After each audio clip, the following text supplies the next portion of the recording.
ఇది మా మామూలు పొలం మొత్తానికైతే ఇది మిరప తోట.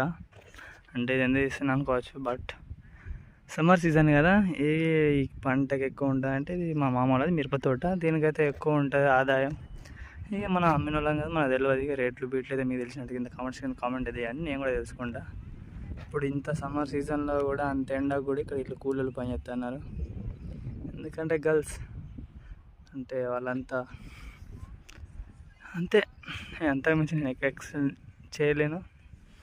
కొత్తగా వచ్చినట్టయితే లైక్ షేర్ సబ్స్క్రైబ్ చేసుకోవచ్చుగా. ఎందుకు ఇంత లేట్ జరగడం జరుగుతుంది, వేడిగా అయితే లేదు, చల్లగా ఉంది, మీరు తెలుసుకోవచ్చు. అక్కడైతే మా తాత మొత్తం ఇది మన వాళ్ళది, వీడి వరకైతే మన వాళ్ళది, ఇదంతా వేరేటి వాళ్ళది. మనమైతే అయిపోయింది. ఇది మూడో పంట కూడా అయిపోయింది. ఇది అయిపోతే లాస్ట్